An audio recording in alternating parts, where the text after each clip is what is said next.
Have you ever had a total stranger tell you, "You're doing it wrong"? They mean well, or maybe they're just one of those people. What matters most is how and why some people give advice. This video is all about an incident that happened to us at a campground just yesterday as we were hitching up and getting ready to leave. Good to see you guys again. But for our new friends, I'm Alice. And I'm Larry. And we are downsizing makes sense like the penny.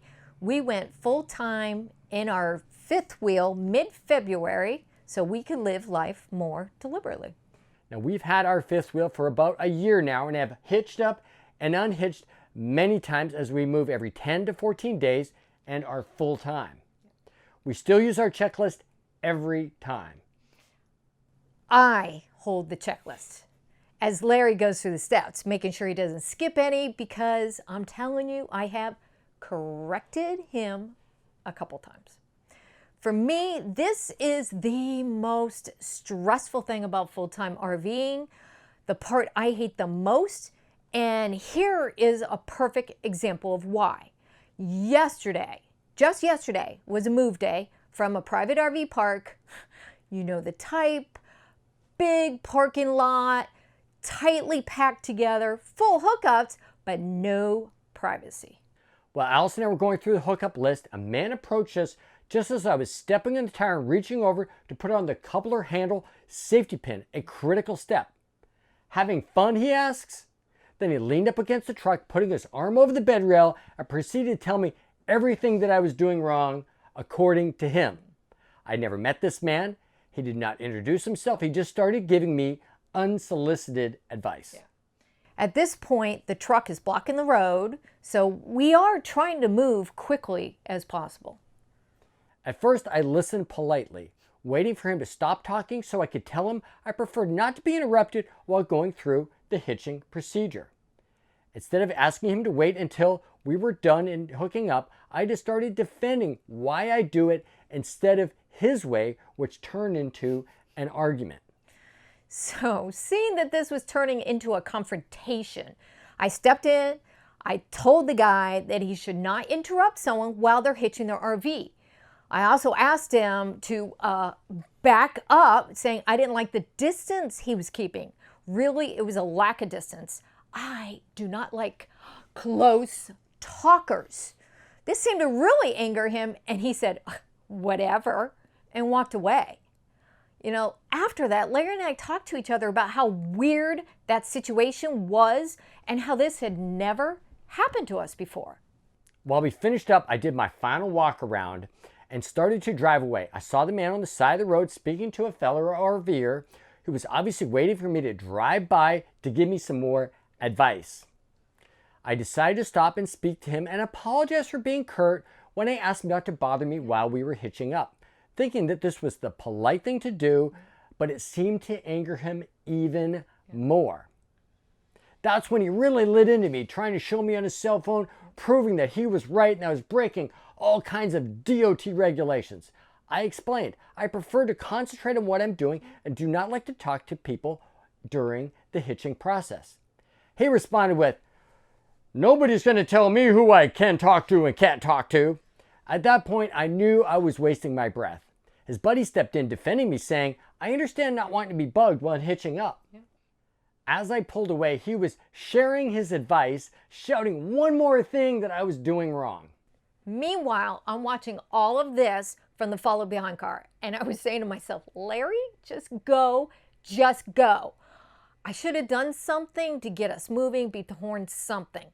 But I had no idea what was being said or what was going to happen next. So now I'm stressed all over again, and we're about to go on the road. But once we're on the road and we're safe, Larry called me and he told me about the whole conversation. I still think it was really, really weird. It was weird.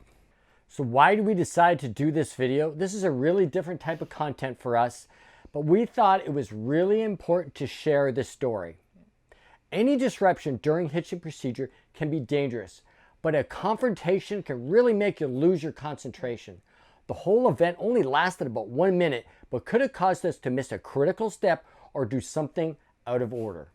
Do you remember that video of that couple? I'm sure everyone saw it, that had a brand new, beautiful fifth wheel. And as they were pulling away, they dropped it on their truck. I remember a video where an RVer with a big fifth wheel forgot to put in their safety pin in the coupler arm before driving away and didn't realize it till he got to his destination. He got lucky, but that story terrifies me. As it turns out, I forgot to put the truck into tow haul mode and adjust the height of the bed with the airbags, as well as checking the air pressures on the RV and the truck TPMS. This is something I have never done before. So what have we learned from this? If somebody does approach us when we're hitching up, we will stop, politely ask the person to wait until we are finished hitching up. Then restart a checklist from the top until we get to the point where we were interrupted, before continuing down the list. There may be a moment when I am that guy who feel compelled to give advice. So what will I do? I will be more careful about giving unsolicited advice to other RVers after being on the receiving end of unwanted advice. It is tempting sometimes when you see something or somebody doing something you know is wrong or could be done in a different way.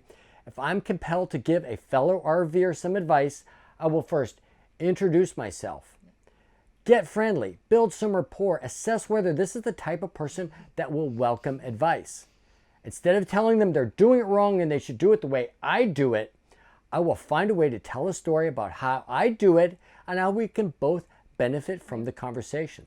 This guy actually had some good points, but his approach and timing were all wrong. Yes. Obviously, if we see something that is immediately dangerous or could cause damage, we will speak up and make sure that we are heard.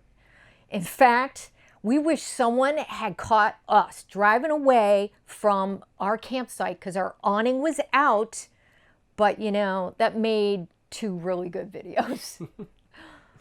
Remember the time when we left the stairs out while leaving a dump station and the people behind us saw us and what we were about to do stopped us?